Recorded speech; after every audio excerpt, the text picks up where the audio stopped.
आज मैं आपको ले जाने वाली दुनिया की सबसे रहस्यमय यात्रा पर।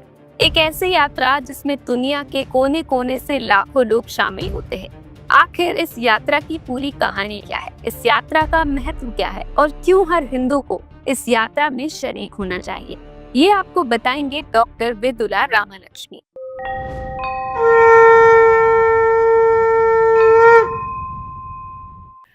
अवंती नरेश, इंद्रद्युम्न और उनकी रानी गुंडीचा, दोनों को महाविष्णु की भक्ति की अंतः प्रेरणा होती है। महाविष्णु के चरणों में अपने आप को समर्पित कर देते हैं। भक्ति भाव से आत्मनिवेदन करते हुए प्रार्थना करते हैं कि किस प्रकार से हम आपको प्राप्त कर पाएंगे, आपकी उपासना की विधि क्या होगी, हम कहां आपकी उपासना कर पाएंगे। भक्त को इस प्रकार से संपूर्ण समर्पण करते हुए, आत्मनिवेदन करते हुए महाविष्णु ने देखा कि उनकी विकलता और व्याकुलता दिन ब दिन बढ़ती चली जा रही है।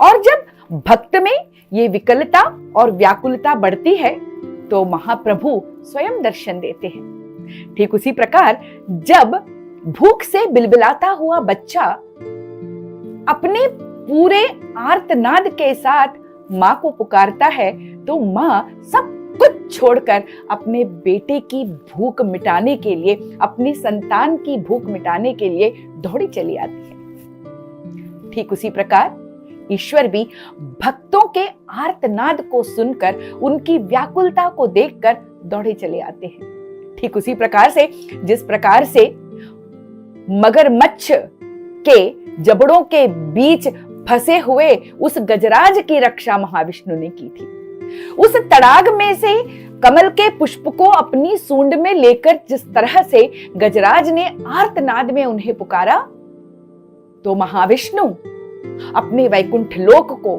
शंख चक्र गदा पद्म को, महालक्ष्मी को सब कुछ छोड़कर व्याकुलता पूर्वक दौड़ते चले आए थे। अरे चक्र को तो ले जाइए महाविष्णु, किस तरह से रक्षा करेंगे अपने आर्त भक्त की।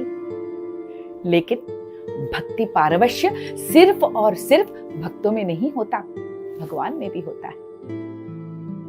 तो भगवान महाविष्णु ने स्वप्न दर्शन देते हुए महाराज इंद्रद्युम्न को और महारानी गुंडीचा को कहा कि वो नील माधव के रूप में नीलाचल क्षेत्र में नीलकंदर में पूजे जा रहे हैं।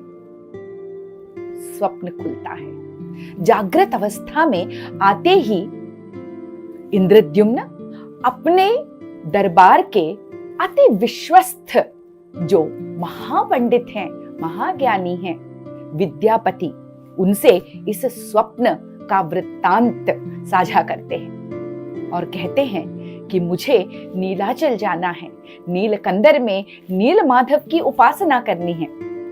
विद्यापति ने दायित्व लिया।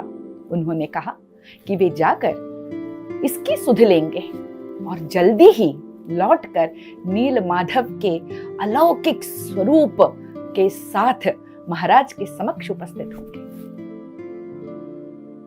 विद्यापति घूमते घामते भटकते हुए नीलांचल पहुंच गए और वहां पे उन्होंने देखा कि विश्वावसु नाम के एक शबर बहुत ही रहस्यात्मक तरीके से नील माधव की हर दिन उपासना करते हैं। विश्वावसु मुंह सबेरे विश्वावसु प्रातः काल में नील कंदर में चले जाते हैं। वहां पर महाप्रभु की आठों याम की सेवा करते हैं। वो फल जो कभी किसी के मन में नहीं आते, अमने फलों का भोग लगाते हैं। अश्रु जल से उनका अभिषेक करते हैं। अपने श्वासों की चंवर से उनकी थकान मिटाते हैं और हर तरह से महाप्रभु की सेवा में तल्लीन रहते हैं। और महाप्रभु के शयन के बाद ही वो घर लौटते हैं। विद्यापति ने ये सब देखा विश्वावसु के भक्ति पारवस्य में वे भी बह गए। विश्वावसु शूद्र हैं, अंत्यज हैं, लेकिन महाप्रभु जाति कब देखते हैं? ईश्वर तो सिर्फ और सिर्फ भक्तों के भीतर के भक्ति भाव को देखते हैं, और चाहे वो श्वपच हो, चांडाल हो, भक्ति के भाव से भरा है तो वह महाप्रभु का प्रियतम बन जाता है। विद्यापति ने विश्वावसु से प्रार्थना की और कहा, मुझे नीलमाधव के दर्शन करवा दीजिए। विश्वावसु व्याकुल हो गए। ठीक उसी प्रकार से जिस प्रकार से मनुष्य सब कुछ बांट सकता है लेकिन अपना प्रेम नहीं बांट सकता। उन्हें लगा कि नीलमाधव का प्रेम, उनके प्रति उनकी भक्ति कहीं बट न जाए। उन्होंने क्षमा मांगी और कहा, यह रहस्यात्मक तरीके से मैं उनकी उपासना करता हूं। विद्यापति ने विश्वावसु की एकमात्र कन्या ललिता से विवाह कर लिया और वे जामाता बन गए विश्वावसु के। अब अपने दामाद की बात को वो कैसे टाल सकते थे? उन्होंने कहा कि ठीक है, मैं आपको आंखों पर पट्टियां बांधकर वहां पर लेकर जाऊंगा। मैं नहीं चाहता कि इसकी राह, महाप्रभु तक जाने की राह किसी को भी पता चले, और आपसे करबद्ध प्रार्थना करता हूं कि कृपया इस रहस्य का उद्घाटन किसी के भी समक्ष ना करें। विद्यापति गए। आंखों की पट्टियां खोलते ही वे बिल्कुल रोमांचित हो उठे। अश्रु की धारा बरबस बहने लगी। आहा, कितना ही अलौकिक सौंदर्य है। इस सृष्टि के सौंदर्य का मूल अब समझ में आया। उस सौंदर्य में जैसे वो बह गए, उस अलौकिक सौंदर्य को देखते हुए महाप्रभु के साथ जैसे एकीकार को प्राप्त हो गए। वो मनमोहक छवि ने संपूर्ण रूप से विद्यापति को अपने वश में कर लिया। विद्यापति जैसे जड़वत हो गए, पांव हिलते ही न थे। कैसे जाए वापस? लेकिन जाना तो था। अब वापस आने के बाद उन्होंने फिर प्रार्थना की और यह सिलसिला चलता रहा। राह कैसे पता चले, महाराज को किस तरह से सूचित करे? पति के प्रेम में ललिता ने एक छोटी सी सरसों की पोटली अपने पति के कमर में बांध दी और उस पोटली में छोटा सा छेद कर दिया।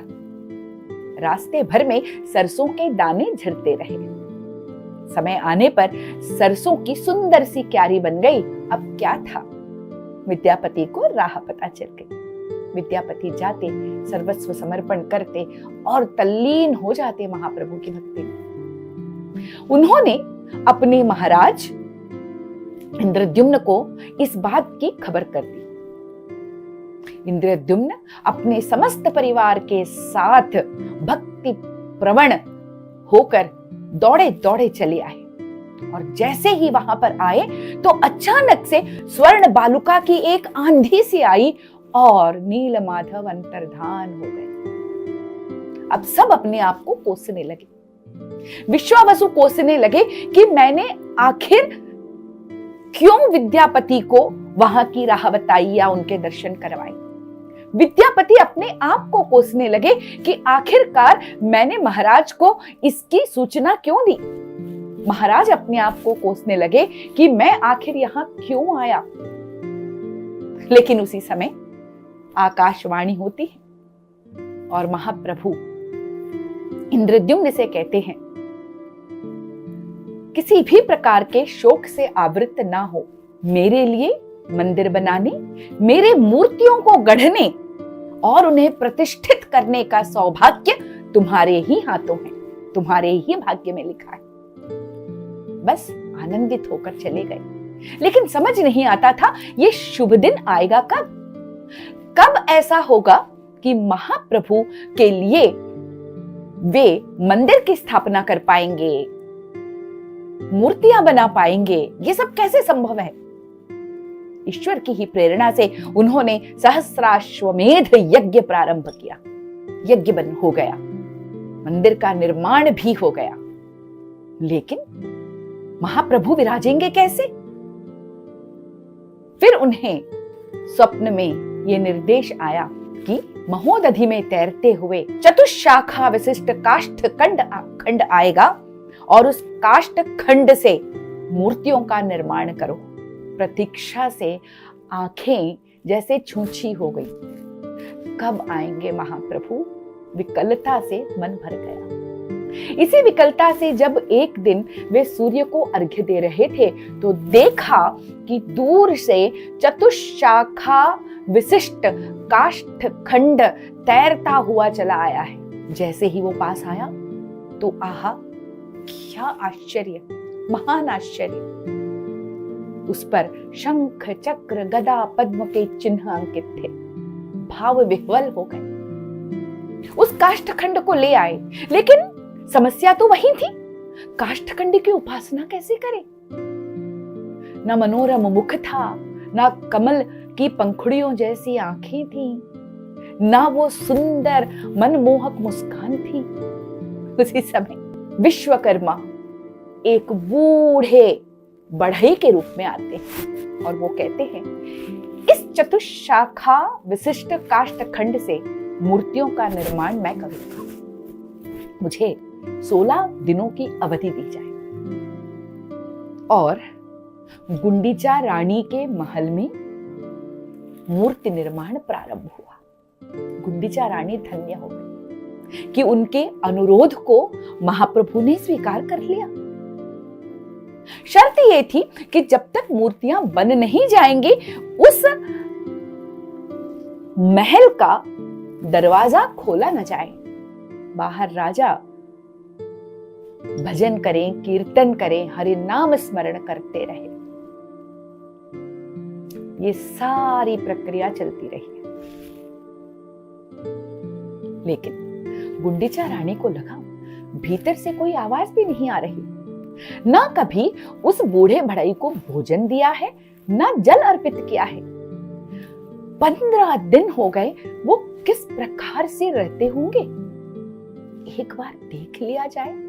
महाराज ने मना किया, लेकिन रानी के अनुरोध से, उनके वात्सल्य से मजबूर होकर महाप्रभु की मूर्तियों को देखने और उस बढ़ई की अवस्था, बूढ़े बढ़ई की अवस्था को जानने हेतु महाराज ने कपाट खोल दिया। क्या था? बूढ़ा बढ़ई अंतर्धान हो चुका था। अधबनी मूर्तियां रखी हुई थी। हाथ अधबने, पैर नहीं, आंखों की पलकें नहीं। और फिर महाराज और महारानी पश्चाताप से भर गए। तब महाप्रभु ने कहा कि क्यों कर्तापन की भावना लाते हो? मैं चाहता हूं कि इसी रूप में मैं अपने भक्तों को दर्शन दूं। महाप्रभु के हाथ सामने की ओर ऐसे उठे हुए ऐसे लगते हैं जैसे वो अपने भक्तों को गले से लगा लेना चाहते हैं। पैर नहीं है तो क्या हुआ? पूरे विश्व में अपने भक्तों के साथ हमेशा होते हैं। पलकें नहीं है, निष्फलक अपनी सृष्टि को देखते रहते हैं। कहीं कोई दुखी तो नहीं, कहीं कोई आर्त में तो नहीं, और उनका हरण कैसे करूं? ये वात्सल्य, ये करुणा से भरे हुए महाप्रभु अब मंदिर में विराजने जाते हैं। रानी गुंडीचा को अफसोस होता है। क्यों? क्योंकि निर्माण तो वहां हुआ, एक तरह से महाप्रभु का जन्म वहां हुआ, लेकिन प्रतिष्ठित वे हो रहे हैं श्री मंदिर के रत्न सिंहासन पर। रानी गुंडीचा वियोग से भर गई। ठीक उसी प्रकार जिस प्रकार बच्चे बड़े होकर माता पिता को छोड़कर दूसरी जगह चले जाते हैं, अपने आप को बड़ा बनाने के लिए अपनी राह खोजते हुए निकल जाते हैं। रानी गुंडीचा वात्सल्य वियोग से भर गई। तो महाप्रभु ने कहा कि मां, चिंता मत करो, हर वर्ष एक बार मैं जरूर लौटकर तुम्हारे इस मंदिर में आऊंगा और 9 दिन रहूंगा। प्रतीकात्मक रूप से 9 महीने जिस प्रकार से संतान गर्भ में रहती है, ठीक उसी प्रकार वर्ष में 9 दिन महाप्रभु गुंडीचा मंदिर में निवास करते हैं। ये वही समय है जब महाप्रभु रथ यात्रा में अपने बड़े भाई बलभद्र, छोटी बहन सुभद्रा और चक्रराज सुदर्शन के साथ 3 रथों में विराजमान होकर बड़े ही वैभव के साथ, ऐश्वर्य के साथ स्वयं लीला करते हुए गुंडीचा मंदिर जाते हैं। विश्व भर में जितने भी मंदिर हैं, सभी मंदिरों में रथ यात्रा तो होती है, लेकिन रथों पर मूल विग्रह नहीं विराजमान होते, उत्सव विग्रह विराजमान होते हैं। एक बार प्राण प्रतिष्ठा करने के बाद विग्रह रत्न सिंहासन से नहीं हटते, लेकिन यह महाप्रभु करुणा निधान वात्सल्य से भरे हुए अपने भक्तों के लिए रत्न सिंहासन, श्री मंदिर, भक्तों के द्वारा अर्पित किए जाने वाले पुष्प, चंदन आदि, अगरु आदि के सुख तथा 56 भोग की जो मधुरिमा है, उन सब को छोड़कर सिर्फ और सिर्फ अपने भक्तों से मिलने चले आते, स्वयं लीला करते हैं। ऐसा कहीं और होता है क्या? आड़प मंडप अर्थात जन्म वेदी पर विराजने हेतु महाप्रभु निकलते हैं, इसीलिए रथ यात्रा को आड़प यात्रा भी कहते हैं। रथ यात्रा को अंतर्वेदी यात्रा भी कहते हैं, क्योंकि अंतर्वेदी को छोड़कर महाप्रभु जाते हैं। और ये रथ यात्रा आत्मा की यात्रा है, प्रतीकात्मक रूप से आत्मा की यात्रा है, जो मनुष्य की उस यात्रा का प्रतीक है, जो इस संसार में चलते हुए अंत में वो ईश्वर को प्राप्त कर सकता है। रथ यात्रा महाप्रभु जगन्नाथ, बलभद्र, सुभद्रा एवं चक्रराज सुदर्शन की वह स्वयं लीला है, जिसके लिए भक्त अगणित काल से प्रतीक्षा करते हैं और रथ यात्रा में अपने आप को शामिल कर धन्य हो जाते हैं। चलिए हम भी अपने आप को मानसिक रूप से उसी रथ यात्रा का एक हिस्सा बना लें। और रथेतु वामनम दृष्ट्वा पुनर्जन्म न लभ्यते, कहा जाता है कि रथ के ऊपर महाप्रभु को जो देख लें उन्हें पुनर्जन्म नहीं होता। चलिए हम सब मानसिक रूप से वहां शामिल हो जाएं। जय जगन्नाथ, जय जय जगन्नाथ, जय जय जय जगन्नाथ। स्वामी नयन पथगामी भवतु मे। जय जगन्नाथ।